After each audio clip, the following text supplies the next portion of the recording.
প্রিয় দর্শক, weather update 24/7-এ সকলকে স্বাগত জানাই। 16ই নভেম্বর থেকে শুরু করে আগামী কয়েকদিনে বাংলাদেশের আবহাওয়ার পরিস্থিতি এবং বিশেষত বঙ্গোপসাগরের যে ঘূর্ণিঝড় সংক্রান্ত সতর্কতা রয়েছে, তাই ভিডিওটি শেষ পর্যন্ত দেখতে থাকুন এবং ভালো লাগলে অবশ্যই চ্যানেলটিকে সাবস্ক্রাইব করে রেখে দিন এবং আমাদের ভিডিওতে কমেন্ট করে জানান যে আপনি কোথা থেকে দেখছেন।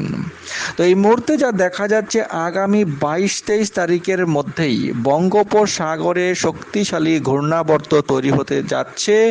ইন্দোনেশিয়া উপকূলে এই শক্তিশালী ঘূর্ণাবর্তটি তৈরি হবে।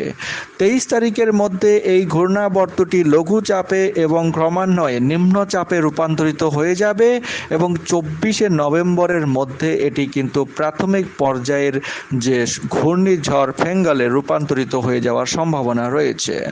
তার পরবর্তী 48 ঘন্টার মধ্যে অর্থাৎ 25-26 তারিখের মধ্যে এটি কিন্তু ঘূর্ণিঝড়ে রূপান্তরিত হয়ে যাবে।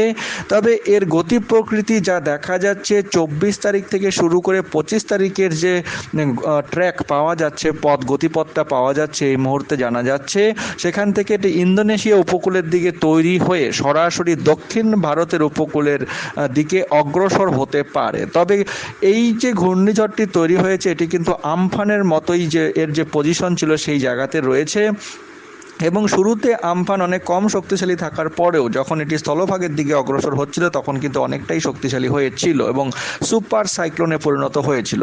সেই অনুযায়ী যা দেখা যাচ্ছে, 24-25 তারিখে এটি কিন্তু এর যে গতিপথ 24শে নভেম্বর থেকে 25শে নভেম্বরের মধ্যে এটি কিন্তু দক্ষিণ ভারতের স্থলভাগের এদিকে অন্ধ্রপ্রদেশ উড়িষ্যা উপকূলের দিকে অগ্রসর হতে পারে। তবে এর মধ্যে কিছু পরিবর্তন আসারও সম্ভাবনা রয়েছে।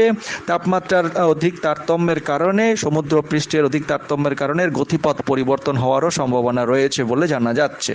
তো এই ছিল আপাতত আবহাওয়ার ঘূর্ণিঝড় সংক্রান্ত একটি সতর্ক বার্তা।